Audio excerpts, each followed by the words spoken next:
Hello and welcome to Exam Quest. I hope all of you are doing great. So आज के अपनी Indian Express के analysis start करने से पहले एज यूजुअल आप मेरे दो क्वेश्चंस का आंसर देंगे। पहला क्वेश्चन है, कल हमने स्टार की क्लासिफिकेशन पढ़ी थी, राइट? स्टार्स को क्लासिफाई किया जाता है based on their temperature and the colour they emit, ठीक है? उसके बेसिस पे जो क्लासिफिकेशन थी उसमें सन कौन सी क्लासिफिकेशन में आता था, याद दिला देती हूँ। ओ से एम तक थी, जिसमें ओ हॉटेस्ट था, देन एम वॉज कोल्डेस्ट। जो हमने रेड ड्वार्फ पढ़ा था वो एम से उसको डिनोट करते थे। एंड देन फर्दर टेम्परेचर के लिए 0 to 9 फर्दर टेम्परेचर को क्लासिफाई किया जाता था। तो उसमें सन कौन सी कैटेगरी में था, ये अल्फाबेट वाली, ये आप आंसर करेंगे।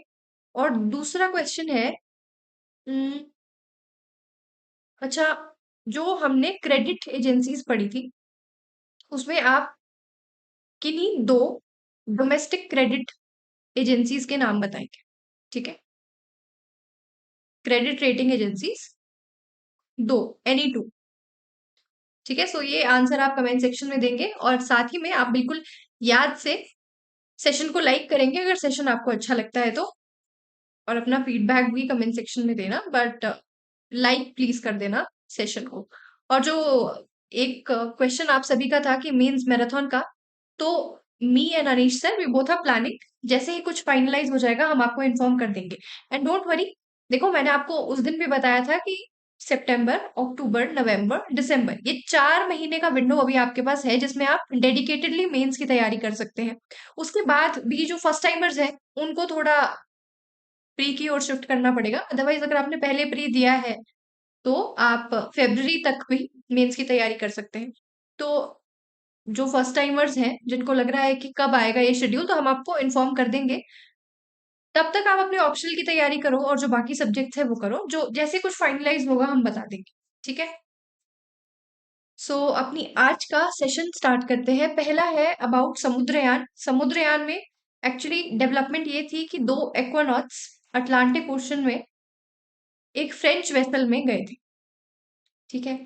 जैसे हमारा गगनयान मिशन प्रोग्राम के लिए जो हमारे इंडियन एस्ट्रोनॉट थे वो गए थे एक्सियम 4 मिशन के तहत, वो स्पेस में गए थे, स्पेस स्टेशन में, इंटरनेशनल स्पेस स्टेशन में अपनी 15 दिन की विजिट उन्होंने की थी और वो वहां काफी कुछ सीख कर आए थे और अब वो अपनी लर्निंग्स को यूज करेंगे अपने जो हमारा डोमेस्टिक इंडिया का खुद का गगनयान मिशन है। वैसे ही ये समुद्रयान मिशन है जिसमें डीप सी एक्सप्लोरेशन के लिए इंडिया वेसल भी खुद बना रहा है और अपने खुद के एक्वानॉट्स को भेजेगा, 3 एक्वानॉट्स को भेजेगा। तो बेसिकली ये जो दो एक्वानॉट्स अभी गए हैं फ्रेंच वेसल का यूज करके अटलांटिक ओशन में, ये भी अपनी लर्निंग्स फिर समुद्रयान में कंट्रीब्यूट करेंगे। ये जो समुद्रयान मिशन है इसमें कंट्रीब्यूट करेंगे। This was the news. इसकी वजह से जो हमारा डीप सी एक्सप्लोरेशन का जो पूरा मिशन है वो न्यूज में आया है, उसको डिस्कस कर लेते हैं, ठीक है? समुद्रयान भी और जो हमारा डीप एक्सप्लोरेशन मिशन है वो भी। सो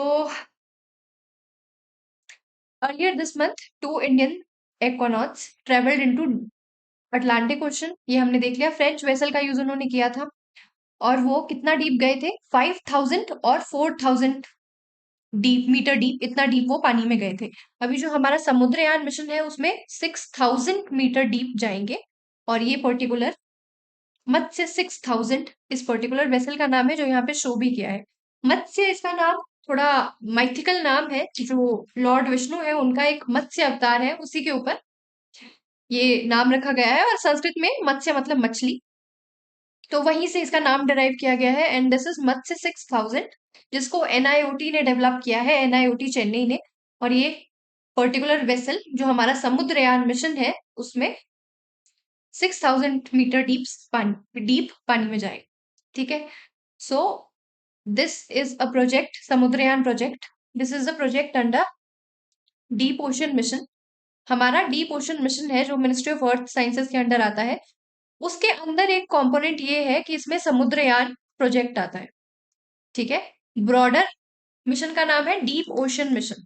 इसमें और भी काफी सारी चीजें हैं और एक इसका कंपोनेंट है समुद्रयान प्रोजेक्ट, ठीक है?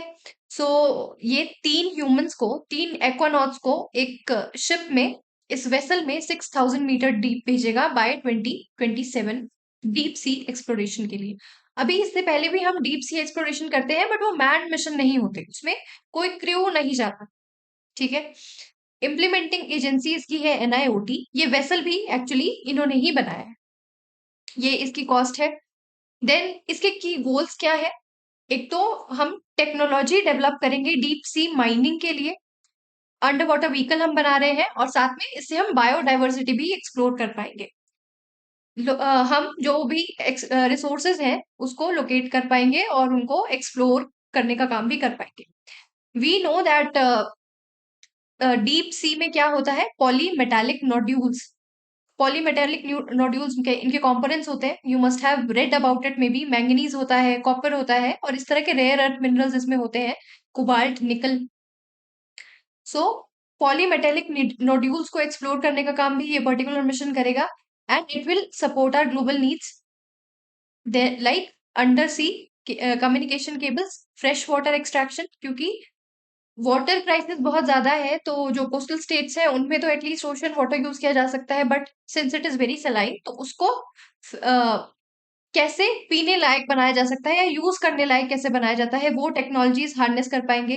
देन क्लाइमेट स्टडीज में बहुत हेल्प करेगा, बायोडाइवर्सिटी, जो मरीन बायोडाइवर्सिटी है उनको स्टडी करने में हेल्प करेगा, पोल्यूशन को स्टडी करने में हेल्प करेगा, एंड अल्टीमेटली एक एडवांस्ड मरीन स्टेशन भी डेवलप किया जाएगा that will for capacity building in ocean biology and engineering.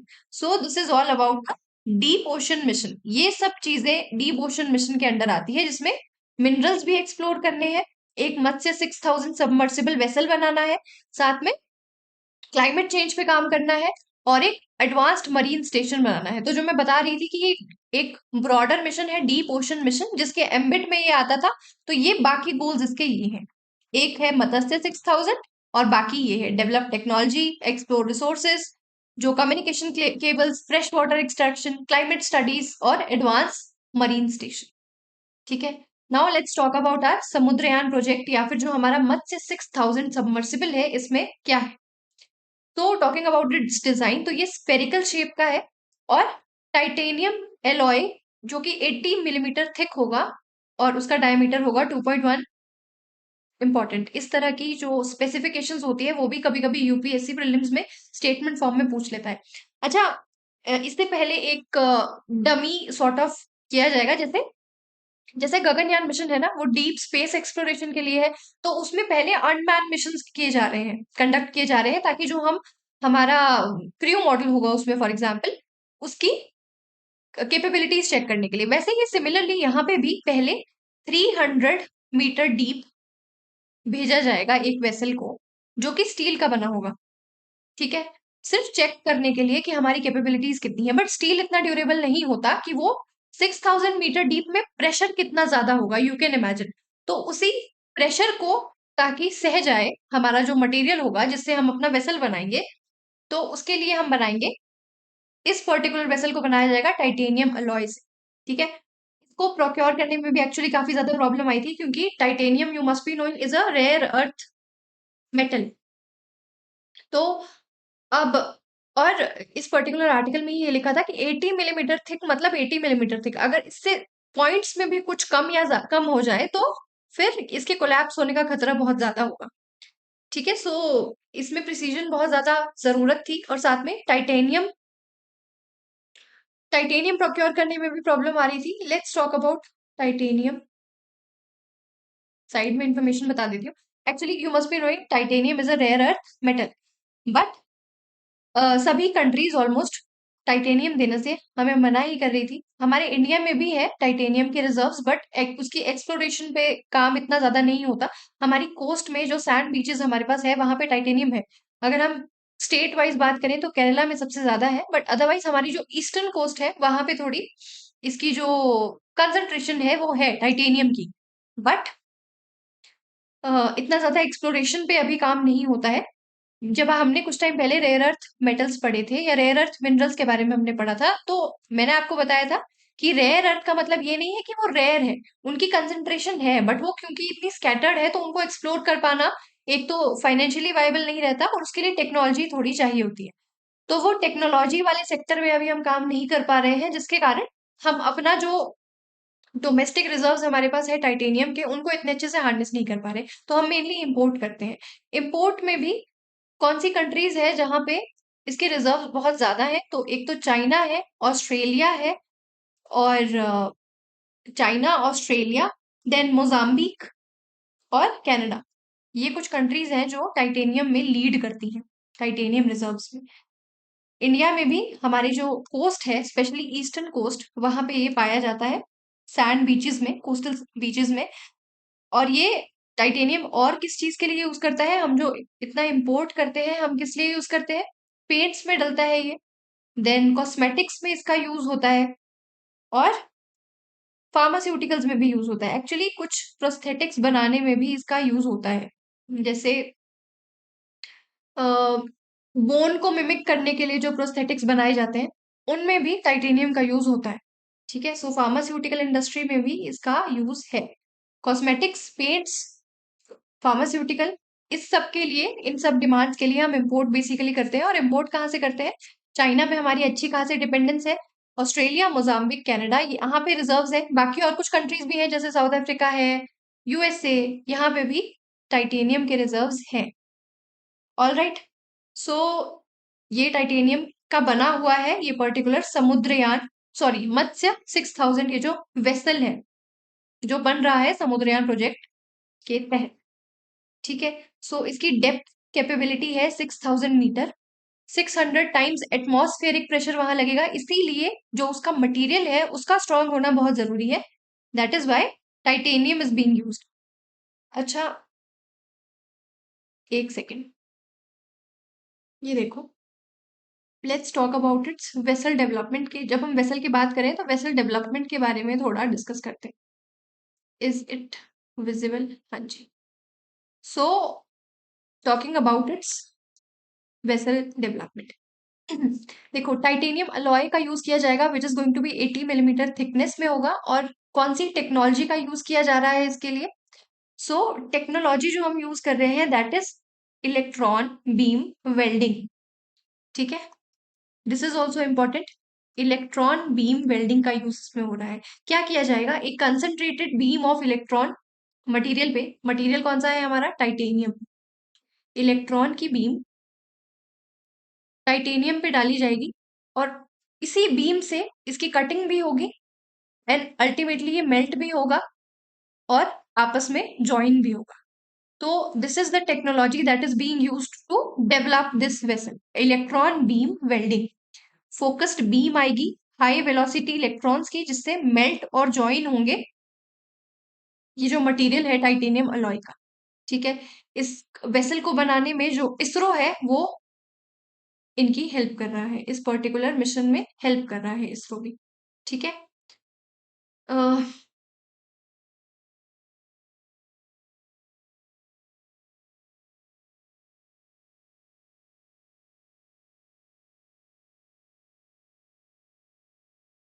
तो हमने इस वेसल के बारे में डिस्कस कर लिया, क्योंकि हम पढ़ ही रहे थे वेसल के बारे में, तो साथ साथ इसमें इसके फीचर्स क्या है? इसमें लाइफ सपोर्ट सिस्टम होंगे। ऑब्वियसली जब इतने ज्यादा एटमॉस्फेरिक प्रेशर के एक्सपीरियंस कर रहे होंगे, तो जरूरी है कि जो ह्यूमंस वहां है, 3 ह्यूमन, उनको सपोर्ट सिस्टम दिया जाए। इसमें रीब्रीदर ऑक्सीजन सिस्टम होगा। रीब्रीदर क्या है? रीब्रीदर एक तरह से की टेक्नोलॉजी है, जो ऑक्सीजन वो इनहेल करेंगे एंड देन कार्बन डाइऑक्साइड छोड़ेंगे। तो ये जो रीब्रीदर सिस्टम है, ये बेसिकली क्या करेगा? ये और CO2 स्क्रबर, ये दोनों मिलके जो कार्बन डाइऑक्साइड को रिलीज करेंगे, उसको कैप्चर करके उसमें से ऑक्सीजन फिल्टर करके वापस उनको ब्रीथ करने के लिए अवेलेबल हो जाएगी। और यहाँ पे कम्युनिकेशन, क्योंकि रेडियो वेव्स से नहीं हो सकती पानी में, तो यहाँ पे एकाउस्टिक वेव से, यानी कि साउंड वेव से का यूज किया जाएगा। और इसके लिए जो एकाउस्टिक टेलीफोन बनना था, वो इंडिया डेवलप कर चुका है एकाउस्टिक कम्युनिकेशन के लिए।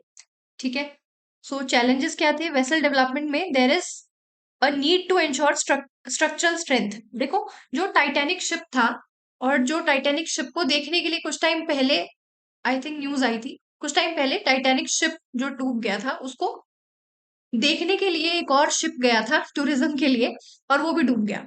मतलब it was unfortunate, but still थोड़ा आयरनी वाली बात थी। तो वो क्यों हुआ था? क्योंकि प्रेशर इतना ज्यादा लगता है कि अगर शिप का जो मटेरियल है वो ड्यूरेबल नहीं होगा, अगर उसकी स्ट्रेंथ अच्छी नहीं होगी, तो ultimately it will collapse under extreme pressure. तो इसके लिए ही टाइटेनियम को यूज किया गया है। और जो टाइटेनियम स्कैरसिटी वाली स्टोरी मैंने आपको बताई कि क्योंकि टाइटैनिक स्कार्स है, it is a rare earth mineral, तो बहुत सारी कंट्रीज देने के लिए तैयार नहीं थी, बट इवेंचुअली अब ये बन चुका है। एंड एक्वानॉट की हेल्थ भी अच्छी होनी चाहिए, they should possess physical and mental endurance. और मिशन के दौरान वो कुछ भी खा नहीं सकते। एक्चुअली ये 12 घंटे का मिशन होगा, और अगर 12 घंटे की सस्टेन कर सकता है पानी के अंदर ये जो वेसल बनाया जा रहा है, मत्स्य 6000। और अगर इमरजेंसी कोई सिचुएशन आती है तो फर्दर 96 आवर्स के लिए ये सस्टेन कर जाएगा। अगर जो जो काम करने के लिए, एक्सप्लोरेशन के लिए गया है, तो 12 आवर्स काम कर सकता है, but under emergency crisis situation 96 hours के लिए भी ये केपेबल है वहां रहने के लिए। तो जब इतने लंबे टाइम के लिए, हम तो अच्छा ही सोच के चल रहे हैं, तो 12 घंटे के लिए अगर डीप सी एक्सप्लोरेशन के लिए एक्वानॉट्स को नीचे जाना है, तो वहां वॉशरूम फैसिलिटी नहीं है। तो दैट इज वाई उनको, वो कोई भी फूड इनटेक नहीं कर सकते। इस पर्टिकुलर मिशन के जो एक्वानॉट्स है, उन्होंने बताया कि हमने तो सिर्फ ड्राई फ्रूट्स कंज्यूम किए थे ताकि हमको वॉशरूम जाना ही की नीड ही ना पड़े। So there will be no food और ड्रिंक ड्यूरिंग मिशंस। तो जो एक्वानॉट्स है उनकी फिजिकल हेल्थ अच्छी होना बहुत जरूरी है।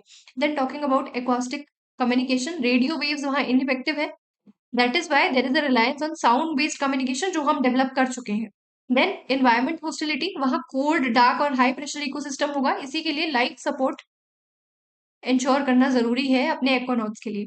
Then talking about global context, तो ये जो deep sea missions, basically manned crew को भेजना, मैंड सबमर्सिबल व्हीकल्स बनाना, ऐसे व्हीकल्स जो जिसमें ह्यूमंस को लेके जाने की, डीप सी वाटर में लेके जाने की कैपेबिलिटी है, ऐसे यूएस, रशिया, फ्रांस, चाइना और जापान के पास है। जब इंडिया 2027 में ये मिशन कैरी आउट कर लेगा, तो हम भी इस क्लब का हिस्सा बन जाएंगे। Then India strategic entry into elite group, इससे बेसिकली होगा क्या? एक तो हमारी जो रिसोर्स स्कार्सिटी है, जो हमें रेयर अर्थ मिनरल्स की बात कर रहे थे हम, वो प्रॉब्लम हमारी काफी हद तक सॉल्व हो जाएगी। अभी मैं आपको एक्सप्लेन करूंगी कि क्या है ये deep sea mission, and then blue economy क्या होती है, ये पॉलीमेटालिक न्यूट्यूल्स क्या है, तो आपको ये ज्यादा क्लैरिटी समझ आएगी कि रेयर अर्थ मिनरल की ये जो हमारी रिसोर्स स्कार्सिटी है वो कैसे कम होगी। ठीक है। Then boost in blue economy और मैरिटाइम सिक्योरिटी, और साथ में सिनर्जी विद गगनयान मिशन, जो मैं आपको बता रही थी कि हम डीप सी एक्सप्लोरेशन भी कर रहे हैं और साथ में डीप स्पेस एक्सप्लोरेशन की तरफ भी बढ़ रहे हैं। तो इससे इंडिया अपनी एबिलिटी शोकेस कर लेगा कि हम एक्सट्रीम एनवायरमेंट्स में भी ह्यूमन एंड्योरेंस के काबिल हैं। ठीक है।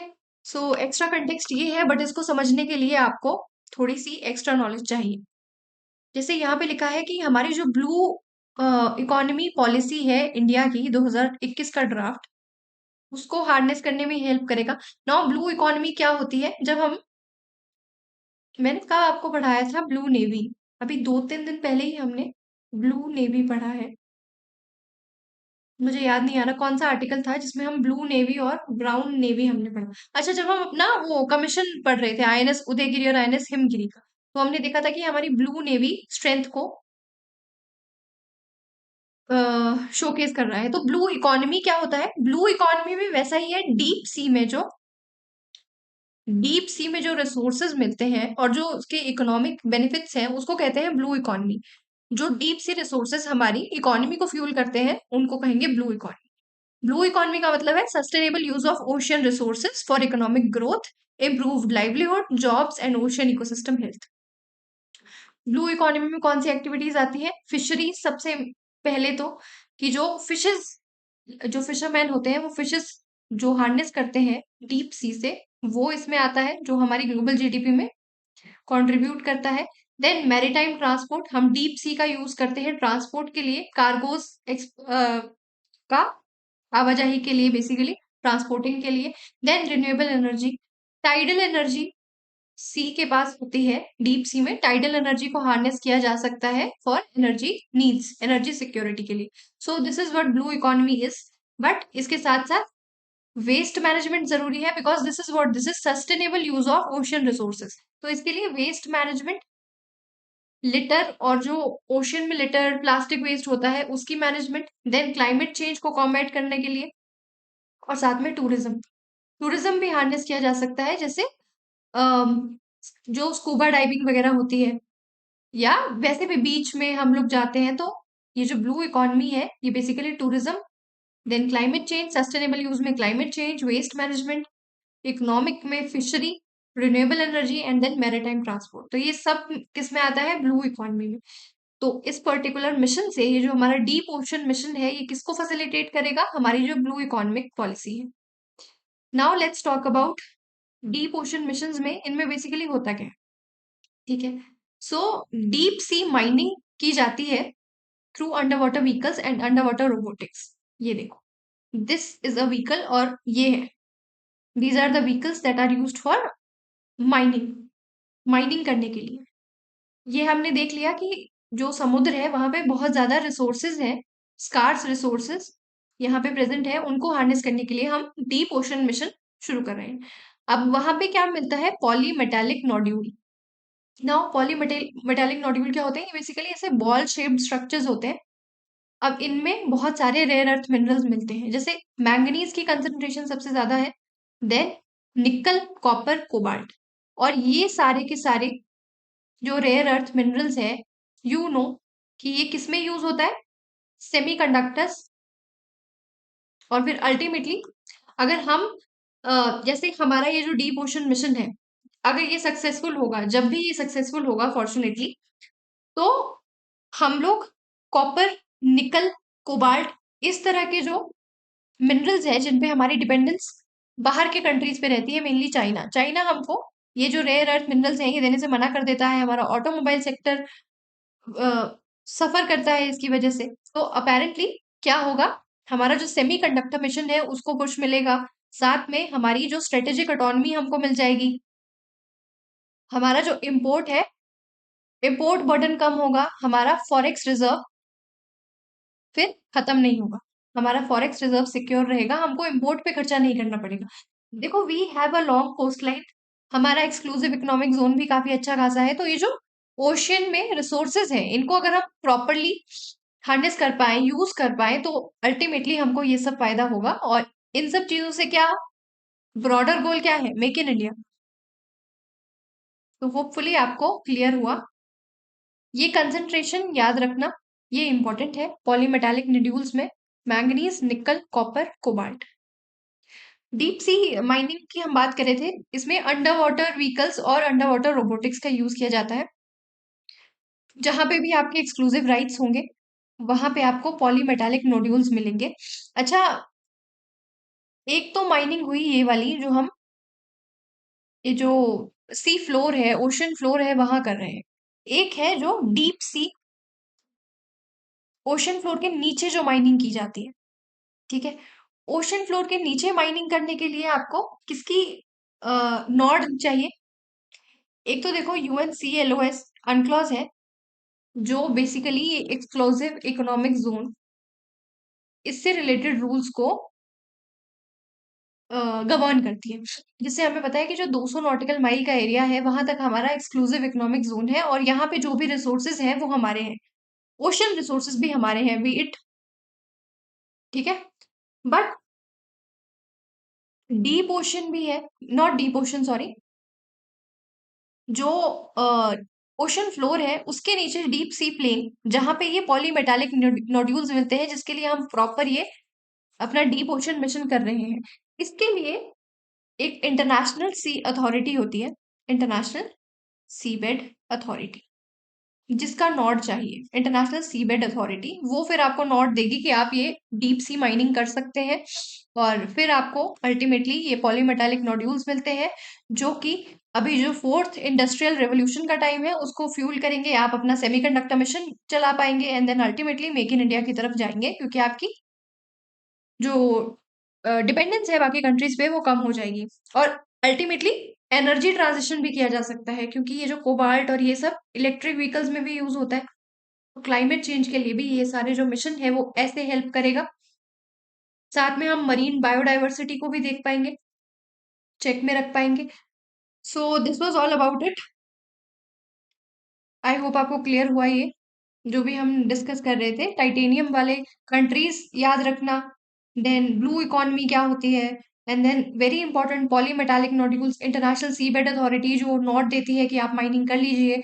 और अभी इस तरह के व्हीकल्स का यूज किया जाता है माइनिंग के लिए। ठीक है, देखो इन्होंने यहाँ पे इसने माइनिंग की और ये ऊपर लिफ्ट करके लेके जा रहा है, सरफेस पे लिफ्ट करके लेके जा रहा है। तो देर is a lifting pipe, there is a lifting pump और बफर है, और देर इज अ फ्लेक्सिबल पाइप। तो ये इंपॉर्टेंट नहीं है इसके जो भी यूनिट्स हैं, बट आई थिंक आपको आइडिया पता चला कि माइनिंग कैसे होती है। जब एक बारी हमको हमारा जो ये समुद्रयान मिशन है, जब हम अपने 3 एक्वानॉट्स को भेजेंगे यहाँ पे, तो वो बेसिकली खुद जाके एक्सप्लोरेशन भी कर पाएंगे कि कहाँ पे कौन से रिसोर्सेज हैं या कौन से रिसोर्सेज हो सकते हैं। ठीक है, और हम एलीट क्लब का हिस्सा भी बन जाएंगे, और साथ में हमको ये सारी की सारी जो चीजें हैं ये हम रियलिटी में आ पाएंगी, जो हम अभी अभी हमारा विजन है जो हमने ये वाला डिस्कस किया। This is for mains basically. ठीक है, मेंस के लिए ये वाले पॉइंट्स इंपॉर्टेंट है। सो अगले टॉपिक पर मूव करते हैं। अगला टॉपिक है इंडिया जापान पार्टनरशिप। अब इंडिया जापान पार्टनरशिप में ऐसा है कि जो हमारे मोदी जी हैं वो गए हैं विजिट पे, 2 कंट्रीज को वो विजिट करेंगे, एक तो जापान है और साथ में एक है चाइना। चाइना वो जा रहे हैं एससीओ की मीटिंग के लिए। त्यानजिन जो उनका प्रोविंस है वहां पे ये हो रहा है, एससीओ की समिट हो रही है वहां पे। He is going to attend SCO. But India Japan partnership इतनी सिग्निफिकेंट क्यों है? जब हमने एससीओ वाला आर्टिकल पढ़ा था, वहां पे हमने थोड़ा सा ये डिस्कस किया था कि जापान भी हम और जापान शेयर्ड वैल्यूज एक तरह से शेयर करते हैं, बी इट जो उनका इंडो पैसिफिक वाला विजन है, या जो वो पैसिफिक क्वेश्चन को चाहते हैं कि फ्री रहना चाहिए, उसमें किसी एक कंट्री की डोमिनेंस नहीं रहनी चाहिए, जो हमारा सागर मिशन है। ठीक है, सो एक तो हमारे शेयर्ड वैल्यू सिस्टम है, साथ में वो हमको बहुत ज्यादा टेक्नोलॉजिकल असिस्टेंस भी देते हैं जापान। देन अभी जो टेरिफ्स हैं, जापान पे भी टेरिफ्स लगे हैं, और जापान भी अपनी यूएसए की डिपेंडेंस को कम करना चाहता है। वो भी दूसरी मार्केट्स देख रहे हैं, हम भी दूसरी मार्केट्स देख रहे हैं, हमको भी उनसे काफी ज्यादा टेक्नोलॉजिकल डेवलपमेंट में भी हेल्प मिलती है। तो इस तरह के सिचुएशन में ये जो इंडिया जापान पार्टनरशिप है या जो ये मीटिंग है ये बहुत इंपॉर्टेंट है, और इससे क्या निष्कर्ष आएगा वो हमें पता चलेगा। बट अभी देखते हैं कि इंडिया जापान की ये पार्टनरशिप, इसमें अभी तक क्या हो चुका है या इस मीटिंग से हम क्या एक्सपेक्ट कर सकते हैं। So basically this is the oldest summit mechanism. ये जो प्रधानमंत्री मोदी अटेंड करने वाले हैं, this is going to be 15th summit. अब ये एक तरह से एनुअल अफेयर हो चुका है कि हर साल एक इंडिया जापान समिट होती है। एंड दिस इज अ, अगर हम इंडिया की बात करें तो हमारे लिए ये ओल्डेस्ट समिट मैकेनिज्म है किसी भी कंट्री के साथ। Then talking about our relation with Japan, तो 2000 में 2000 में जो हमारे बायलेटरल टाइज थे, ये डिप्लोमेटिक टाइज मैं आपको काफी बार एक्सप्लेन कर चुकी हूँ कि डिप्लोमेटिक टाइज कितने टाइप के होते हैं। तो जो बायलेटरल टाइज मतलब कि सिंपल कोऑपरेशन, कि डिफरेंट डिफरेंट जो इंटरनेशनल फोरम्स होंगे इसमें हम कोऑपरेट करेंगे पॉलिटिकली इकोनॉमिकली, बेसिक कोऑपरेशन। इसको एलिवेट करके 2000 में, सन 2000 में हमें ग्लोबल पार्टनरशिप में हम आ गए थे। Now what is global partnership? Global partnership मतलब कि हम वही थोड़ा एडवांस बायलेटरल टाइज, लेकिन थोड़ा एडवांस जो भी स्ट्रेटेजिक टाइज होंगे हमारे, यानी कि जो स्ट्रेटेजिक मैटर्स हैं, बी इट पॉलिटिकल फोरम पे या इकोनॉमिक फोरम पे, ट्रेड रिलेटेड, तो इस तरह की पार्टनरशिप एक्सटेंड की गई इन 2006। देन 2014 में, 2006 में स्ट्रेटेजिक पार्टनर में कुछ खास मुद्दे आते हैं जैसे डिफेंस या फिर टेररिज्म, टेक्नोलॉजी, जो थोड़े किसी भी कंट्री के लिए स्ट्रेटेजिक है, उन मैटर्स पे कोऑपरेशन होती है और एक कॉम्प्रिहेंसिव लिस्ट बनाई जाती है कि किन मुद्दों पे हम कोऑपरेट करेंगे। Then special strategic and global partnership. Special strategic में डिफेंस टेक्नोलॉजी, मरीन टेक्नोलॉजी, इस तरह का टेक्नोलॉजिकल डेवलपमेंट पे डिस्कशन होती है और कॉपरेशन की जाती है। तो होपफुली आपको क्लियर हुआ ये। कि पहले हमारी बायलेटरल टाइज थे, देन हम ग्लोबल पार्टनरशिप की तरफ गए जिसमें हमने एक्सपैंड की अपनी कोऑपरेशन इन पॉलिटिक्स, इकोनॉमिक और कल्चर वाले एम्बिट में। देन स्ट्रेटेजिक में कुछ जो स्ट्रेटेजिक मैटर्स होते हैं जैसे defence, regional stability, energy cooperation, then counter terrorism, इन चीजों पे काम करते हैं। देन स्पेशल स्ट्रेटेजिक में डिफेंस टेक्नोलॉजी, हमारा जो इंडो पैसिफिक विजन है, या फिर इंफ्रास्ट्रक्चर पे हेल्प करना। And then people to people ties, you must be knowing कि जापान हमारी इंफ्रास्ट्रक्चरल नीड्स में बहुत हेल्प करता है। ऐसे बहुत सारी जो हमारी अंडर वाटर मेट्रो, हम इनसे हेल्प करके बनाते हैं, हमें एड देते हैं।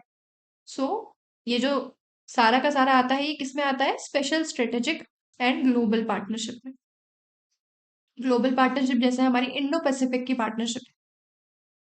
सो this is going to be 15th annual summit, देख लिया हमने। अब हिस्टोरिकल माइलस्टोन्स की बात करें तो 2007 में प्रधानमंत्री शिंजो आबे ने स्पीच दी थी इंडियन पार्लियामेंट में, जहां से उन्होंने ये इंडो पैसिफिक का कॉन्सेप्ट पहली बार लेके आए थे। अदरवाइज कहाँ इंडियन ओशन, कहाँ पैसिफिक ओशन, बट ये इंडो पैसिफिक का विजन शिंजो आबे जी का था।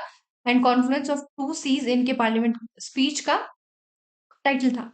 देन जो हमारी डिप्लोमेटिक टाइज थे वो special strategic and global partnership बने। देन 2018 से हमारे 2+2 डायलॉग होता है। अच्छा, एक और क्वेश्चन, और कौन सी कंट्रीज है जिनके साथ हमारा ये 2+2 डायलॉग होता है? ठीक है। देन पीएम किशिदा ने प्लेज किया था कि वो 5 ट्रिलियन जापानीज येन, जेपीवाई मतलब जापानीज येन देंगे, 5 साल में इन्वेस्ट करेंगे। जैसे मैं आपको बता रही हूँ कि काफी ज्यादा हमारे यहाँ इन्वेस्टमेंट करते हैं और काफी ज्यादा एड हमको देते हैं। ठीक है। और उसको कहते क्या है? Overseas development assistance. जैसे इस तरह की असिस्टेंस इंडिया भी देता है कुछ कंट्रीज को। फॉर एग्जाम्पल कौन सी कंट्री थी जो हम अभी पढ़ रहे थे कुछ दिन पहले? मॉलडीव्स। मॉलडीव्स हमने पढ़ा था कि हमने उनको क्या दिया था? Line of credit. वैसा ही similar arrangement overseas development assistance में जापान हमें देता है। यानी कि हमको एक कॉर्पस दे देता है पैसे का, और उसमें इंटरेस्ट रेट मिनिमल होते हैं। और हम फिर जैसे जैसे हमारा, फॉर एग्जाम्पल कोई इंफ्रास्ट्रक्चर में कहीं भी इन्वेस्ट किया, तो जैसे जैसे उस प्रोजेक्ट से हमको रिटर्न्स आएंगे, फिर हम अल्टीमेटली ये जो ओडीए जापान ने हमको एक्सटेंड किया है, ओवरसीज डेवलपमेंट असिस्टेंस, उसको वापस रीपे करते जाएंगे। तो काफी फ्लेक्सिबल मैकेनिज्म रहता है। इस तरह की ग्रांट्स हमको जापान देता है। ठीक है। सो 2023 में प्रधानमंत्री मोदी ने G7 समिट अटेंड की थी, और वहां पे एक गांधी का, महात्मा गांधी का एक स्टेचू भी अनवील किया था। देन 2024 में 3 मीटिंग्स हुई थी जिसमें मार्किंग 10 years ऑफ फ्रेंडशिप।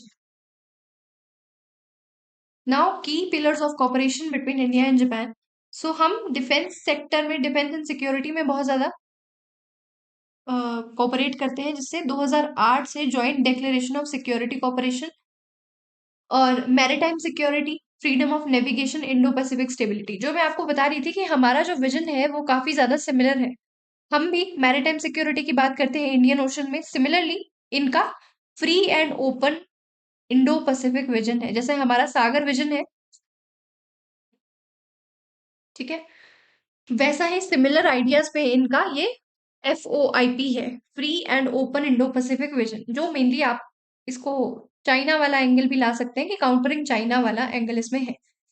ठीक है। So then we perform certain exercises also, जैसे मलाबार नेवल एक्सरसाइज है जो क्वाड की है। क्वाड में हमारी पार्टनरशिप है दोनों, इंडिया एंड जापान की। Then reciprocal provision for supplies and services agreement 2021 में हमने ये किया था। इस अग्रीमेंट के तहत क्या होता है कि रीफ्यूलिंग के लिए जो हमारी मिलिट्रीज है वो रीफ्यूलिंग और बाकी लॉजिस्टिक्स में एक दूसरे की जो बेसमेंट्स है या फिर जो हमारी इंस्टॉलमेंट्स है उनको यूज कर सकती है। जैसे पोर्ट्स वगैरह यूज किए जा सकते हैं रीफ्यूलिंग के लिए, और बाकी अगर कोई रिपेयर वर्क वगैरह कुछ करना है तो इसके लिए ये अग्रीमेंट बेसिकली किया गया है। देन इकोनॉमिक एंड ट्रेड की बात करें तो जापान 5th लार्जेस्ट इन्वेस्टर है इंडिया में। FDI काफी अच्छा खासा जापान से आता है। देन कौन से की सेक्टर्स है जहां पे कोऑपरेशन होती है? तो वो infrastructure, railway, energy and manufacturing. Investment target है 5 ट्रिलियन जापानीज येन का, जो पीएम किशिदा ने कहा है कि हम अगले 5 साल में करेंगे, 2027 तक हम करेंगे। 2023 में उन्होंने ये प्लेज किया था। और हम अभी जो हमारी मीटिंग है उसमें स्पेशल फोकस करेंगे सेमीकंडक्टर्स पे, स्टार्टअप्स पे, सप्लाई चेन रिजिलियंस पे, supply chain resilience initiative. Quad ने भी अभी रिसेंटली अपनी मीटिंग में इस तरह के इनिशिएटिव को शुरुआत की थी। और ये क्या था, ये जो क्रिटिकल मिनरल्स होते हैं, ठीक है, क्रिटिकल मिनरल्स, उन पे एक तरह से काम क्वाड कंट्रीज करेंगी। क्रिटिकल मिनरल्स में प्रॉब्लम उस टाइम पे भी हमने डिस्कस किया था ये कि क्रिटिकल मिनरल्स में प्रॉब्लम क्या है कि एक तो वो हमारे इकोनॉमिक डेवलपमेंट के लिए क्रिटिकल होने चाहिए और उनकी जो सप्लाई चेन है उसमें कोई रिस्क इन्वॉल्व है तो उस पर्टिकुलर मिनरल को हम कह देंगे कि ये क्रिटिकल मिनरल है। या तो वो डेवलपमेंट के लिए इंपॉर्टेंट है, पहला क्राइटेरिया। दूसरा, उसकी सप्लाई चेन के लिए कोई उसमें रिस्क इन्वॉल्व है। तो जो क्रिटिकल मिनरल्स हैं उसमें सप्लाई चेन में सबसे बड़ा रिस्क कौन है? चाइना। तो उसको काउंटर करने के लिए इन्होंने सप्लाई चेन रेजिलियंस इनिशिएटिव शुरू किया था क्वाड कंट्रीज ने, जिससे कुछ कंट्रीज रिसोर्सेज पूल करेंगी, देन कुछ countries labour and then technology. तो इस तरह का ये इनिशिएटिव था। And hydrogen economy, clean energy, इन सब पे भी स्पेशली फोकस किया जाएगा। टॉकिंग अबाउट इंफ्रास्ट्रक्चर डेवलपमेंट, तो Japanese ODA, overseas development assistance, जिसका इंडिया लार्जेस्ट रिसिपिएंट है सिंस 1958। वेरी इंपॉर्टेंट पॉइंट, 1958 से वो हमें ओडीए देते आ रहे हैं। नाउ मेजर प्रोजेक्ट्स जो जापान की हेल्प से हो रहे हैं, एक तो Delhi Mumbai industrial corridor, then Mumbai Ahmedabad high speed rail bullet train project. ये अभी थोड़ा हॉल्ट में है किसी वजह से, थोड़े इंफ्रास्ट्रक्चर चैलेंजेस हैं, थोड़ा लैंड एक्वायर करने में प्रॉब्लम हो रही है, बट हेल्प कौन कर रहा है? Japan. Then smart cities and metro projects भी हमको जापानीज एड से हम पूरे कर रहे हैं। साथ में it focuses also on north east connectivity. North east की कनेक्टिविटी से क्या होगा कि हमको इन कंट्रीज में, जैसे जब हम एक्ट ईस्ट पॉलिसी की बात करते हैं या नॉर्थ ईस्ट की पॉलिसी, नॉर्थ ईस्ट की तरफ अपनी पॉलिसीज की बात करते हैं, तो हम मेनली आसियान कंट्रीज की बात करते हैं, बट उनसे बियॉन्ड हम जापान जैसी कंट्रीज की तरफ भी अपनी जो कनेक्टिविटी है उसको बढ़ा सकते हैं इवेंचुअली। ठीक है। देन इमर्जिंग एरियाज है digital cooperation in the sector like AI, 5G, cyber security, critical minerals जिसमें हम क्वाड में भी कोऑपरेट कर रहे हैं, रिन्यूएबल एनर्जी।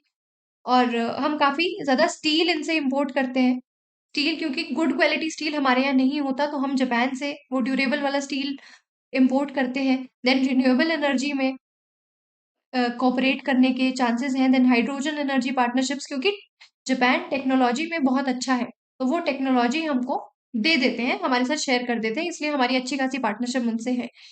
और उनको क्या फायदा होता है? उनकी सॉफ्ट पावर इंक्रीज होती है और टाइज अच्छे रहते हैं हमारे दोनों कंट्रीज के। Skill development and people to people ties. ठीक है। जब हम एक स्कीम हमने कुछ टाइम पहले पढ़ी थी, मेट्स स्कीम थी, जो हमने ऑस्ट्रेलिया के साथ पढ़ी थी उस टाइम पे, जिसमें बेसिकली लेबर के लिए, लेबर हम वहां भेज सके, तो उसका अरेंजमेंट था ये मेज स्कीम के अंदर। तो उस टाइम पे मैंने आपको बताया था कि जापान के साथ भी हमारे सिमिलर अरेंजमेंट्स है और उसमें क्या है, पीपल टू पीपल टाइज भी है और साथ में स्किल डेवलपमेंट के लिए जापान बहुत सारे जो इंडियन स्टूडेंट्स हैं वो जाते हैं। स्किल डेवलपमेंट जापान हमको इशू करता है। तो इस एरिया में भी हमारी डेवलपमेंट, सॉरी, हमारी कॉपरेशन है। स्ट्रेटेजिक कॉन्सेप्ट है, कॉन्टेक्स्ट है, एक तो चाइना का फैक्टर है। चाइना से, चाइना के साथ you must be knowing about Senkaku island का डिस्प्यूट। जो जापान के लिए सेंकाकू आइलैंड्स है वो DIAOYU, चाइना के लिए वो ये है, तो मुझे ये बोलना नहीं आता। इनका नाम जो सेंकाकू आइलैंड्स को ये वाले आइलैंड्स कहते हैं। ठीक है। तो इनका डिस्प्यूट है और बाकी भी जिनका, क्योंकि चाइना इसका नेबर है तो और भी काफी ज्यादा डिस्प्यूट्स है। और इंडो पैसिफिक में भी बहुत ज्यादा अग्रेसिव चाइना है तो उसके कारण भी इनकी लड़ाइयां चली रहती हैं। Then Quad grouping, Quad grouping में ऑस्ट्रेलिया एंड यूएस है। And advancing security and supply chain resilience, की पूरा का पूरा मैटर मैंने आपको समझाया। G7 एंड G20 की कोऑपरेशन हमारी है। चैलेंजेस है हमारे ट्रेड इम्बैलेंस, इनके साथ हमारा ट्रेड डेफिसिट है। ठीक है। ऑल्दो हमारा ट्रेड स्टेबल है, आई थिंक $21 बिलियन का इतना कुछ ट्रेड हमारा है, स्टेबल ट्रेड है, इतना ही रहता है 21-22। बट हमारा इनके साथ क्या है? ट्रेड डेफिसिट, हम इनसे इम्पोर्ट ज्यादा करते हैं तो उसकी वजह से ये एक थोड़ा ट्रेड इम्बैलेंस वाला फैक्टर है। Then there are implementation delays, जो मैं आपको बता रही थी कि जो बुलेट ट्रेन प्रोजेक्ट है अहमदाबाद वाला, उसमें थोड़ा लैंड एक्विजिशन की दिक्कत है और कॉस्ट इश्यूज है, उसकी वजह से वो हॉल्ट में है। And then there are global uncertainties, for example USA China rivalry, जो इंडो पैसिफिक का पूरा माहौल रहता है। और एमिड दीज ग्लोबल अनसर्टेनिटीज जो पार्टनरशिप है वो और ज्यादा इंपॉर्टेंट हो जाती है विद जापान। ऑल राइट, देख लेते हैं अगर इस आर्टिकल में कुछ एक्स्ट्रा हो जो हमसे रह गया हो। एक तो आई थिंक एक्सरसाइजेस इसमें बताई गई थी।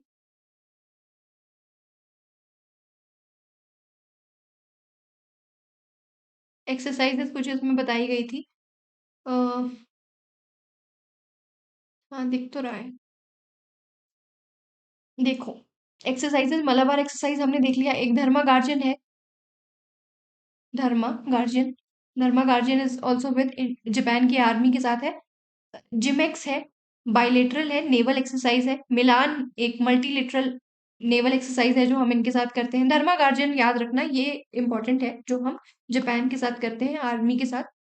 और टॉकिंग अबाउट डायलॉग मैकेनिज्म, तो डिफेंस मिनिस्टर्स की मीटिंग होती है, जो 2+2 मीटिंग होती है हमारी।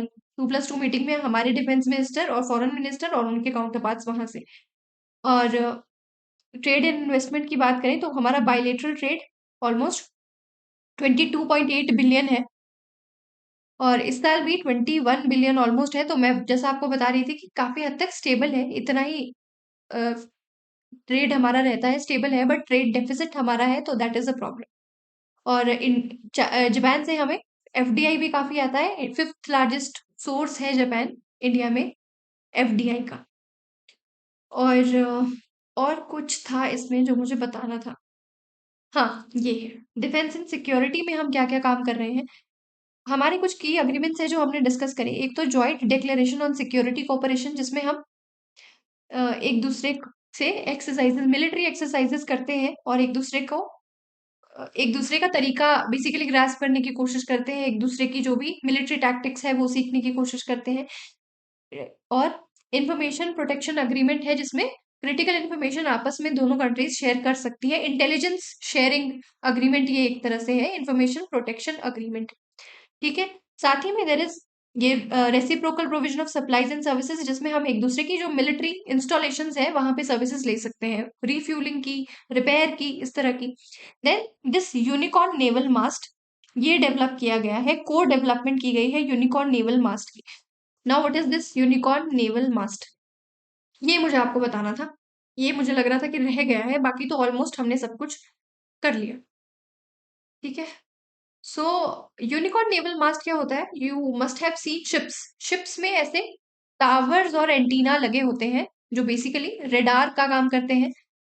शिप में रेडार और सेंसर्स और एंटीनास ये लगे होते हैं, तो जिस पे लगे होते हैं उसको कहते हैं मास्ट। ठीक है, तो ये यूनिकॉर्न नेवल मास्ट क्या करेगा, ये जो डिफरेंट डिफरेंट टाइप के पोल लगाने पड़ते थे, मास्ट लगाने पड़ते थे, जैसे कि एंटीना के लिए अलग, देन रेडार के लिए अलग, सेंसर के लिए अलग, तो उनको यूनिकॉर्न यानी कि उनको यूनिफाई कर दिया गया है।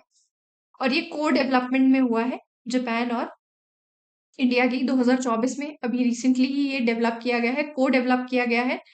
एंड इससे एक सिंगल मास्ट लगाया जाएगा जो रेडार, सेंसर, एंटीना तीनों का काम कर देगा। तो this is also our defence cooperation में ये भी एक डेवलपमेंट है। All right, so this was all about India Japan. Next है, एक्चुअली असम में एक फ्लाईओवर बन रहा था जिसका जो नामकरण है वो एक राजा के ऊपर करने की बात हो रही है, जिनका नाम है पृथु। ठीक है, so what is this all about? Assam के एक किंग है जिन्होंने डिफीट किया था बख्तियार खिलजी को। सो जो हेमंत बिस्व शर्मा है उन्होंने कहा है कि इनके नाम पे हम रखेंगे इस पर्टिकुलर फ्लाईओवर का नाम, कि जिस तरह से जो लचित बोरफुकान है उनका नाम एक हाउस होल्ड नेम है आसाम में भी, और बाकी कंट्री भी उनको जानती है, तो जो किंग प्रीतु है इनको भी हम हाउस होल्ड नेम बनाना चाहते हैं, या इनकी जो अचीवमेंट है वो भी हम हाईलाइट करना चाहते हैं। इसके लिए जो फ्लाईओवर बन रहा है गुवाहाटी में, उसको उसका नाम होगा किंग प्रीतु के नाम पे रखा जाएगा। नाउ हमारे लिए इंपॉर्टेंट है कि ये किंग प्रीतु कौन थे। ये अहोम डायनेस्टी के एक किंग थे, 13th सेंचुरी के रूलर थे कामरूपा के। Kamrupa is the ancient name for Assam, ये शायद प्रीवियस ईयर क्वेश्चन भी है। जिसमें match the following name ancient names और अभी प्रेजेंट नेम थे। कामरूपा असम याद रखना है, पीवाईक्यू भी है। और ये अहोम डायनेसिटी को बिलोंग करते थे किंग पृथु। सो हीरोइक फिगर की तरह लचित बोरफुकान की तरह ही। लचित बोरफुकान अगर नहीं पता है क्या होते हैं तो डिस्कस, क्या होते नहीं मतलब कौन है, तो हम डिस्कस करेंगे अभी, ठीक है। Let's talk about king Prithu first. 13th century के रूलर हैं। देन बख्तियार खिलजी का असम का जो उनका इन्वेजन था उस समय पे ये न्यूज में आए थे। क्या हुआ था 1206 में, 1206 में इन्होंने असम का एक्सपेडिशन किया था और उस समय पे बख्तियार खिलजी के इस एक्सपेडिशन को किसी ने रोका था, तो वो कहते हैं कि वो किंग पृथु थे। अब ये इसमें थोड़ा कंटेस्टेड है, कुछ हिस्टोरियंस का मानना है कि मतलब क्लियर नहीं है बेसिकली, क्योंकि इतने ज्यादा एविडेंसेस नहीं मिलते इनके नाम पे। एक इंस्क्रिप्शन जरूर मिली है, बट उस इंस्क्रिप्शन में सिर्फ इतना लिखा है कि असम के किंग ने बख्तियार खिलजी को हरा दिया था, और इसके बाद ही शॉर्टली इनकी डेथ भी हो गई थी, इस हार के बाद ही। बट वो किंग का नाम नहीं लिखा गया है, बट बहुत सारे हिस्टोरियंस का मानना है कि ये किंग पृथु थे जिन्होंने हराया था। सो बख्तियार खिलजी इन असम, ये देख लेते हैं। तो 1206 में ये आए थे। एक्चुअली में इन्होंने डिस्ट्रक्शन किया था नालंदा यूनिवर्सिटी का 12th सेंचुरी में, 1193 सीई में। You must be knowing Bakhtiyar Khilji को मेनली हम किसके लिए जानते हैं, जो इन्होंने नालंदा यूनिवर्सिटी में डिस्ट्रक्शन किया था। और ये कौन थे, ये एक तुर्क थे, और ये जनरल थे मोहम्मद ऑफ घोरी के जनरल ये बेसिकली थे। और इन्होंने बहुत ज्यादा इस्लामिक एक्सपेंशन उस समय पे किया था बिहार एंड बंगाल में। तो जो हमारी ईस्टर्न बेल्ट है वहां पे ये काफी ज्यादा एक्सपेडिशंस, आई थिंक 6 एक्सपेडिशंस इन्होंने किए थे। And then he went to Assam, और असम में फिर इनको जो वहां के लोकल किंग थे उन्होंने हरा दिया था। अब वो लोकल किंग का नाम कंटेस्टेड है, बट काफी सारे हिस्टोरियंस का नाम मानना है कि उनका नाम था king Prithu. So around 1206 CE Khilji launched an expedition to into Kamarupa, present day Assam. और वहां पे उनको काफी ज्यादा हेवी लॉसेस हुए उनके आर्मी को, एंड देन लौटने के बाद उनकी डेथ भी हो गई थी। सो पृथु के रोल के बारे में there is a chronicle Tabaqat Nasiri, जिसमें राय ऑफ कमरूद इन्होंने हराया था खिलजी को, ऐसा डॉक्यूमेंटेड है। Then historian, one more historian Kanak Lal Barooah, ये भी सजेस्ट करते हैं कि किंग पृथु थे जिन्होंने खिलजी को हराया था। हाउएवर ये थोड़ी डिबेटेड है, जैसा मैं आपको बता रही थी। कुछ और हिस्टोरियंस का मानना है कि वह संध्या, कामरूप नगर के एक लोकल रूलर थे संध्या, जिन्होंने इनको हराया था। देन कुछ लोगों का मतलब ये कंटेस्टेड बेसिकली है कि वो पृथु ही थे कि नहीं थे, बट हमने पढ़ लिया कि अगर थे भी तो वो कौन थे, 13th सेंचुरी के एक किंग थे, अहोम डायनेसिटी के किंग थे। Ahom dynasty longest serving dynasty थी, जिन्होंने 17 टाइम्स, तो 17 बार तो इन्होंने मुगल्स को डिफीट किया था। और वहीं पे फिर जिक्र आता है लचित बोरफुकान का, battle of Sarai Ghat. You must have read about it may be, अगर नहीं पढ़ा है तो मैं ब्रीफ में थोड़ा बता दूंगी। Then talking about contemporary discourse, actually ये जो किंग प्रीतु है ये इतना ज्यादा इमरजेंस इनका हुआ है, जो एक हिस्टोरियन है जिनका जो आरएसएस है उसके साथ इनकी एफिलिएशन है, उन्होंने एक किताब लिखी, unsung warrior king who annihilated Bakhtiyar Khilji. तो इस बुक के बाद ये थोड़ा ज्यादा न्यूज में आए, और जो हमारे असम के चीफ मिनिस्टर है वो भी अब चाहते हैं कि जैसे लचित बोरफुकान एक हाउस होल्ड नेम है, उस तरह से इनको भी उसी तरह का सेलिब्रेशन मिलना चाहिए, मतलब उसी तरह से इनको भी सेलिब्रेट किया जाए। तो नाम रखने की बात हो रही है, ब्रॉडर एफर्ट है। रीजनल रेजिस्टेंस, देखो अहोम डायनेसिटी ना, जैसा कि मैंने आपको बताया कि ये लॉन्गेस्ट सर्विंग डायनेसिटी थी, और इनमें मुगल्स भी इन पे काबू नहीं कर पाए थे। मुगल्स को इन्होंने 17 बार डिफीट किया था, जो कि उस समय पे काफी माइटी थे। तो अहोम डायनेसिटी को जितना क्रेडिट मिलना चाहिए उतना शायद हमारी हिस्ट्री हिस्ट्री के बुक्स में मिलता नहीं है। इसकी वजह से भी ये एक लोकल मूवमेंट है कि जो रीजनल रेजिस्टेंसेस हुई हैं या फिर जो लोकल रेजिस्टेंसेस हैं, फॉर एग्जांपल असम की, तो उनको भी उसी तरह से सेलिब्रेट करना चाहिए जिस हिसाब से हम मुगल की हिस्ट्री सेलिब्रेट करते हैं। ठीक है। सो इंपॉर्टेंट क्यों है जो मैं आपको पूरा बता रही हूँ कि Assam identity and politics, Ahom kingdom को भी वो उसका ड्यू मिलना चाहिए जो वो जितने माइटी वो लोग थे। Then like Lachit Borphukan, Prithu is being invoked as a symbol of resistance. ठीक है। हिंदुत्व हिस्टोरियोग्राफी, बहुत सारे लोकल रूलर्स ऐसे थे जिन्होंने इस्लामिक एक्सपेंशन को रोका था उस समय पे, बट उनका इतना ज्यादा जिक्र हमें हिस्ट्री बुक्स में नहीं मिलता है। Then there are gaps in historical sources. जैसा कि मैंने बताया कि सिर्फ एक इंस्क्रिप्शन है, उसके अलावा हमें ज्यादा सोर्सेज नहीं मिलते हैं असम की अहोम डायनेसिटी के बारे में। सो उसकी वजह से भी थोड़े गैप्स हैं। Now talking about extra context, Khilji का बंगाल कैंपेन, ये 1200 से 1204 तक इन्होंने काफी बार, 6 बार ऑलमोस्ट इनको रेड किया बिहार एंड बंगाल को। और जो नालंदा यूनिवर्सिटी है उसका डिस्ट्रक्शन भी ये बख्तियार खिलजी ने ही किया था। एंड देन अल्टीमेटली वो असम जब ये पहुंचे तो रेजिस्टेंस से रोक दिया गया। और असम का अच्छा खासा रेजिस्टेंस का ट्रेडिशन रहा है, बी इट मुगल्स को भी इन्होंने वो किया है, डिफीट किया है बैटल ऑफ सरायघाट में 1671 में जो हुई थी। और बट इतना ज्यादा डॉक्यूमेंटेड नहीं है, हिस्टोरियोग्राफी का इशू है थोड़ा अहोम डायनेस्टी को लेके। यार इस तरह के ना क्वेश्चन मेंस में भी आ सकते हैं एक्चुअली, कि ऐसी बहुत सारी लेस सेलिब्रेटेड डायनेसिटीज हमारे यहाँ है, जैसे फॉर एग्जांपल अहोम का एग्जांपल है, तो उसमें भी आप ये वाले ऑप्शंस को ये वाला, पता नहीं आज क्या हो रहा है मुझे ये वाला एग्जाम्पल आप कोट कर सकते हैं। ठीक है, हिस्टोरियोग्राफी इशू, अगर कुछ क्वेश्चन आए कि देर आर हिस्टोरिकल बाइसेस या हमारी हिस्टोरियोग्राफी में इशू है, कंटिन्यूअस नहीं है, तो उसमें क्योंकि असम की हिस्ट्री ज्यादा नहीं है डॉक्यूमेंटेड, ओनली लेटर क्रॉनिकल्स जैसे बुरंजीज ऑफ अहोम्स, इसमें थोड़ा नोट किया गया है। Then there are Persian sources जहाँ पे थोड़ा अहोम डायनेस्टी के बारे में मिलता है, बट अदरवाइज जैसा कि लॉन्गेस्ट सर्विंग डायनेस्टी थी, तो जितना इसके बारे में हमें पता होना चाहिए था उतना नहीं है। ठीक है, तो सबसे पहले तो थोड़ा सा अहोम जो मैंने आपको बताया कि मैं लचित बोरफुकन के बारे में आपको बताऊंगी। सबसे पहला पॉइंट तो ये है कि इन्होंने 17 बार मुगल्स को हराया था, और जो उस समय पे अपने पीक में थे, औरंगजेब के टाइम पे यहाँ पे एक्सपेडिशंस हुई थी, औरंगजेब आए थे। और देन आई थिंक इन 1666 में मुगल्स ने इनको इवेंचुअली हरा दिया था, होम किंगडम को, एंड उन्होंने गुवाहाटी कैप्चर कर लिया था।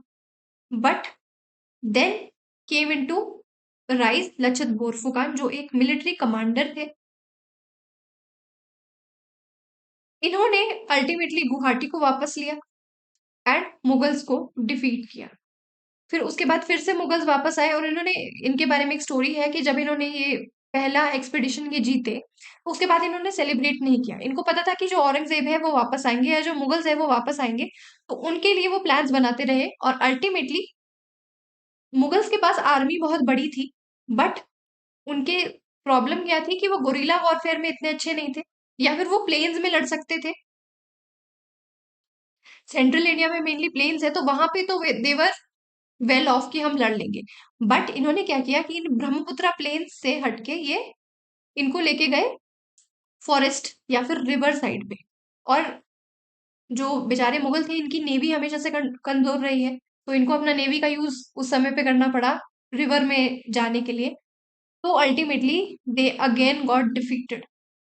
और उसके बाद फिर मुगल्स ने कभी भी आसाम को नहीं छेड़ा, और जो नॉर्थ ईस्ट एक्सपेंशन इनका था उसको चेक कर में रख दिया गया। नॉर्थ ईस्ट ये लोग क्यों जाना चाहते थे, ये भी एक पॉइंट है। असम वॉज वेरी फर्टाइल, बहुत ज्यादा फर्टाइल लैंड असम का है, और अल्टीमेटली नॉर्थ ईस्ट का गेटवे की तरह उनको मिल जाता मुगल्स को। एंड जो स्पाइस का ट्रेड होता था उस समय पे साउथ ईस्ट एशिया में, वो फिर इनको एक तरह से गेटवे मिल जाता, जो अभी भी हम नॉर्थ ईस्ट से आसियान कंट्रीज को कनेक्ट करना चाहते हैं। उस समय में मुगल्स क्या चाहते थे कि स्पाइस ट्रेड में भी हमारा थोड़ा कंट्रोल हो जाएगा, और हमको नॉर्थ ईस्ट से ये जो आसियान कंट्रीज अभी प्रेजेंट है इनकी एक्सेस थोड़ी मिल जाएगी। टॉकिंग अबाउट लचित बोरफुकान, तो ही वॉज वेरी ब्रेव। इन्होंने मुगल्स को हराया था, बैटल ऑफ सरायघाट 1671 इंपॉर्टेंट है। बट उससे भी इंपॉर्टेंट है इनका प्रेजेंट कंटेक्स्ट। जो एनडीए में बेस्ट कैडेट होते हैं उनको गोल्ड मेडल दिया जाता है, तो वो गोल्ड मेडल इन्हीं के नाम पे दिया जाता है। साथ में 24 नवंबर को हर साल हम इनके वेलर को सेलिब्रेट करते। सो आई थिंक समझ आया आपको, ये पूरा इसके बारे में कंटेक्स्ट था। किंग प्रीथु याद रखने हैं, इनके बारे में ज्यादा एविडेंसेस नहीं है, बट स्टिल जितने हैं उतने हमने डिस्कस कर लिए। ठीक है, so this was all about it. Next news पे मूव करते हैं अपनी। यार आज सेशन थोड़ा ज़्यादा ही बड़ा हो गया है शायद।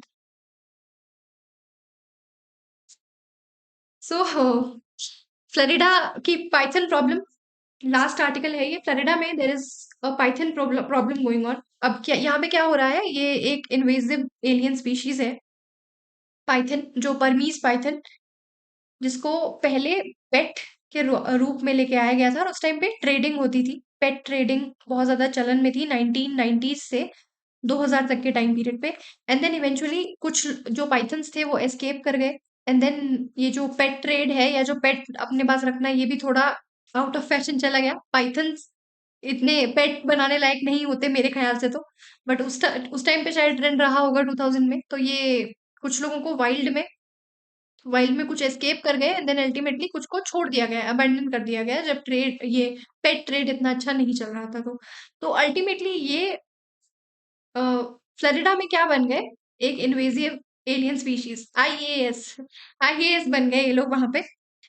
अ, तो अभी क्या है, अभी इन्होंने एक सोल्यूशन निकाला है, ये रोबोट रैबिट्स बनाएंगे, रोबो रैबिट्स, जो कि जिनमें खुशबू रैबिट्स वाली होगी, हीटिंग रैबिट्स वाली होगी, ताकि इनके लिए ये बाहर आए, इनको खाने के लिए ये जो पाइथन्स हैं ये बाहर आए। क्योंकि ये कैमोफ्लेज करते हैं तो इनको डिटेक्ट कर पाना बहुत मुश्किल होता है। अदरवाइज इनको एक बार पकड़ लिया तो फिर इनको ह्यूमेन तरीके से मार दिया जाता है, बट इनको पकड़ना ही बहुत मुश्किल होता है। और क्योंकि अभी इन्वेजिव एलियन स्पीशीज बन चुके हैं तो ये प्रॉब्लमेटिक हो गए हैं। सो ये आर्टिकल है, आर्टिकल शायद इतना इंपॉर्टेंट नहीं है, बट इससे कुछ पॉइंट्स है जो हमारे लिए इंपॉर्टेंट है, जो हम डिस्कस करेंगे। सबसे पहले तो इन्वेजिव एलियन स्पीशीज, इसके बारे में देखेंगे। नेक्स्ट एक ट्राइब का इसमें जिक्र आया है, अपनी इंडियन ट्राइब आई है फ्लोरिडा में जो गई थी, वो है। और बस यही है। और एक फ्लोरिडा का एक नेशनल पार्क है, वो भी डिस्कस कर लेंगे, क्योंकि ये एक वेटलैंड साइट भी है, रामसर साइट, और यूनेस्को की वर्ल्ड हेरिटेज साइट भी है। कंटेक्स्ट बैकग्राउंड मैंने आपको समझा दिया कि बर्मीज पाइथन ये native to South East Asia है। इनको लेके आए थे पहले एक्सोटिक पेट ट्रेड के लिए 1980s में, then they were released into wild, और वो फिर क्या बन गए, invasive alien species. Everglade ecosystem, Everglade is a national park in Florida. Florida is in USA, I hope you know this. ये एक नेशनल पार्क है और यूनेस्को वर्ल्ड हेरिटेज साइट भी है इसके लिए। एवरग्लेड्स कहाँ है याद रखना है, यूएसए, मोटा मोटा। फ्लोरिडा तो इतना डिटेल में तो कोई नहीं पूछेगा, बट एवरग्लेड्स इकोसिस्टम यूएसए। ठीक है। इकोलॉजिकल इम्पैक्ट क्या होता है, क्या है इनका, इसका कोई प्रेडेटर नहीं है, नेचुरल प्रेडेटर नहीं है। ये जो इन्वेजिव एलियन स्पीशीज होती है, इनकी दिक्कत यही होती है कि कोई नेचुरल प्रेडेटर प्रेजेंट ही नहीं होता, इनको बाहर से लाया गया है। तो हमारा जो इकोसिस्टम है नेटिव, उसमें कोई प्रेडेटर प्रेजेंट नहीं है जो इनको खा ले। तो इनकी जो पॉपुलेशन है वो अनचेक्ड बढ़ती जाती है, और अल्टीमेटली ये थ्रेट कॉज करते हैं, जैसे ये लोग कर रहे हैं। यहाँ पे एनिमल मैन एनिमल कॉन्फ्लिक्ट भी हो रहा है, साथ में बायोडायवर्सिटी खत्म हो रही है। ये इन्होंने पूरी वाइल्ड लाइफ तहस नहस कर दी है। ये मैमल्स खा रहे हैं, बर्ड्स खा रहे हैं, रेप्टाइल्स, इवन एलिगेटर्स तक के खा रहे हैं। और इनकी कैमोफ्लेज की एबिलिटी है, जिसकी वजह से ये डिटेक्ट इनको कर पाना थोड़ा मुश्किल हो जाता है। सो इनकी वजह से, इनके जो आउटब्रेक की वजह से क्या हुआ है, यूएस जियोलॉजिकल सर्वे ने बताया है कि एवरग्लेड्स में, विच इज अ नेशनल पार्क, वहां पे रकून्स की जो पॉपुलेशन है वो 99.3% से कम हुई है, opossums की 98.9 और bobcats की 87.5। ठीक है। So they are a severe threat to biodiversity and ecosystem balance. अगर आपने फूड चेन पढ़ा है तो यू नो कि देर इज एन इंटरडिपेंडेंस, एक स्ट्रॉन्ग इंटरडिपेंडेंस रहती है हर एक ट्रॉफिक की, या हर एक स्पीशीज की एक दूसरे पे। अगर कोई एक स्पीशीज ऑल टुगेदर खत्म हो जाएगी तो दूसरी स्पीशीज का खाना खत्म हो जाएगा, या फिर उसके और जो इकोसिस्टम में फंक्शन थे वो परफॉर्म नहीं हो पाएंगे। ठीक है। Every species has its own niche, niche यानी कि उसका एक स्पेसिफिक रोल कि वो इकोसिस्टम में क्या कर रहा है। अब वो नीश डिफरेंट टाइप के होते हैं, फंक्शनल नीश हो सकता है, बायोलॉजिकल नीश हो सकता है। तो एक तरह से इकोसिस्टम बैलेंस खत्म हो जाता है इस तरह के इन्वेजिव एलियन स्पीशीज के आ जाने से। तो कंट्रोल मेजर्स क्या लिए गए हैं, एक तो बाउंटी प्रोग्राम्स कर किए जाते थे, यानी कि इन्होंने क्या किया, एक तरह से चैलेंज थ्रो कर दिया लोगों पे कि जितने पाइथन्स आप पकड़ के लेके आएंगे उतने आपको पैसे मिलेंगे। मुझे अगर कोई 1000 करोड़ रुपए भी दे तो भी मैं पाइथन के नजदीक कभी ना जाऊं। बट ऑफ कोर्स वो थोड़े ट्रेन लोग होंगे, स्नेक कैचर्स होंगे। अच्छा, ये इंपॉर्टेंट है जो मैं आपको ट्राइब का बता रही थी। ये तमिलनाडु की एक इरुला ट्राइब है जिनको snake catchers, they are believe to be trained snake catchers. तो इंडिया से इनको बुलाया गया था, इंडिया से इनको बुलाया गया था, फ्लोरिडा में इनको भेजा गया था ताकि ये स्नेक्स को कैच कर सके। और कुछ समय के लिए ये प्रॉब्लम सॉल्व हुई थी, देन अगेन आउटब्रेक हो गया। देन फिक्स्ड ट्रैकर्स, क्या किया जाता था, जो स्नेक्स कैप्चर हो जाते थे पाइथन्स, उनको एक ट्रैकर फिक्स करते थे ताकि वो ब्रीडिंग साइट्स पे जाए और ब्रीडिंग साइट्स इनकी बेसिकली मिल जाए। प्रॉब्लम ये है कि ये कैमोफ्लेज टेक्निक की वजह से पकड़ में नहीं आते। अभी प्रेजेंट एक्सपेरिमेंटल यूज से रोबो रैबिट्स किए जा रहे हैं जो कि बॉडी हीट एमिट करेंगे, स्मेल लाइक रैबिट्स, और आउटफिटेड विद मोटर्स ताकि वो भागे और ये उनको खाने के लिए आए। इनके में हीटर्स भी होंगे और कैमरास होंगे, और जो हाइडेडन पाइथन्स है वो बाहर आएंगे और फिर उनको इवेंचुअली पकड़ लिया जाएगा। और सिग्निफिकेंस क्या है, एक तो इकोलॉजिकल है कि एवरग्लेड्स को, जो नेशनल पार्क है वहां पे प्रॉब्लम होती है, बायोडाइवर्सिटी को प्रॉब्लम हो रही है, इकोसिस्टम सफर कर रहा है, which is a UNESCO world heritage site and a Ramsar wetland. That is why इसकी लोकेशन इंपॉर्टेंट है। ठीक है, एवरग्लेड नेशनल पार्क कहाँ, यूएसए। इकोनॉमिक में ऐसा है कि costly management and loss of biodiversity services, और scientific that represent case of biological invasion and human wildlife conflict. Now let's talk about invasive alien species, जिसकी वजह से मेनली मैंने ये टॉपिक इनकॉर्पोरेट किया था। होपफुली आपको ये केस तो समझ आ गया, इंटरेस्टिंग सा केस था, मजेदार एकदम। Now what are invasive alien species, ये क्या होते हैं, ये नॉन नेटिव ऑर्गेनिजम्स होते हैं, नॉन नेटिव ऑर्गेनिजम्स जो कि नेटिव एनवायरनमेंट में ऑलरेडी नहीं थे, ह्यूमन इंटरवेंशन की वजह से खुद उस हमने इंट्रोड्यूस कर दिए किसी एक इकोसिस्टम में। हो सकता है अपनी खुशी से किए, हो सकता है हमसे गलती से हो गए। ठीक है, जैसे इस केस में भी है। सो ह्यूमन इंटरवेंशन की वजह से किसी एक फॉरेन इकोसिस्टम में इनको इंट्रोड्यूस कर दिया, और अब क्योंकि यहाँ पे इनका प्रीडेटर नहीं है तो ये बढ़े जा रहे हैं। अच्छा, कोई भी स्पीशीज इन्वेजिव एलियन स्पीशीज कब बनती है, या वो इन्वेजिव कब बनती है, उसकी कुछ एबिलिटीज होनी चाहिए। एक तो उसमें रैपिड ग्रोथ की एबिलिटी होनी चाहिए। अगर उसकी ग्रोथ ही स्लो है तो क्या फर्क पड़ जाएगा, अगर पाइथन्स थोड़े से होते तो क्या फर्क पड़ता, वो रैपिडली ग्रो कर रहे हैं उसकी वजह से प्रॉब्लम हो रही है ना। तो रैपिड ग्रोथ, साथ में हाई डिस्पर्सल रेट, एकदम से फैल जाए पूरे, जैसे वाटर हाइसिंथ है हमारे यहाँ का एलियन, इनविजिव एलियन स्पीशीज, एक एक्वेटिक वीड जो इतनी तेजी से फैलता है कि जिसके कारण फिर बायोलॉजिकल ऑक्सीजन डिमांड, ये सब जो हमारा मरीन इकोसिस्टम है उसको प्रॉब्लम होती है। देन हाई, क्या बता रही थी मैं, हाई डिस्पर्सल रेट, इसका डिस्पर्सल रेट यानी कि फैलने की कैपेबिलिटी इसकी बहुत ज्यादा होनी चाहिए, साथ में रैपिड ग्रोथ।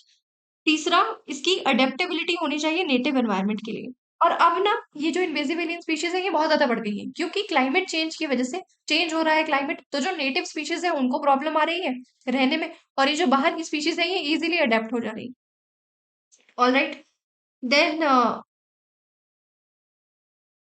देन ये हार्मफुल होती है, इकोनॉमी के लिए भी होती है, क्योंकि जैसे अगर कोई वीड उग रहा है इन्वेजिव, तो अल्टीमेटली वो एग्रीकल्चर को खराब कर सकता है। मरीन में है तो फिशरीज को प्रॉब्लम हो सकती है, फिशरीज सेक्टर को प्रॉब्लम हो सकती है, फॉरेस्ट को प्रॉब्लम हो सकती है, बायोडाइवर्सिटी को प्रॉब्लम हो सकती है।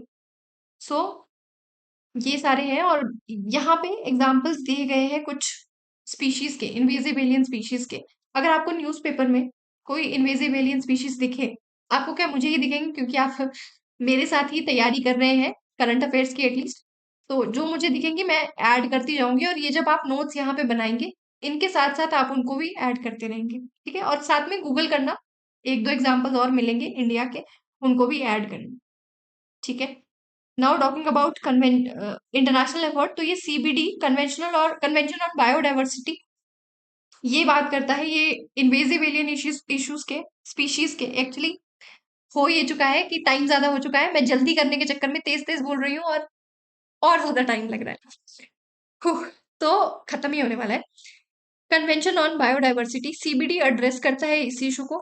Article 8 sub clause, clause H, article 8 clause H, इसमें ये बात करते हैं कि ये जो इन्वेजिव एलियन स्पीशीज है हर एक कंट्री को इन पे चेक रखना चाहिए, और कुछ ग्लोबल स्टैंडर्ड्स बताता है कि अगर कोई इन्वेजिव एलियन स्पीशीज है तो आप उसके साथ डील कैसे करेंगे, देन कुछ गाइडलाइंस बताता है, इंफॉर्मेशन देता है।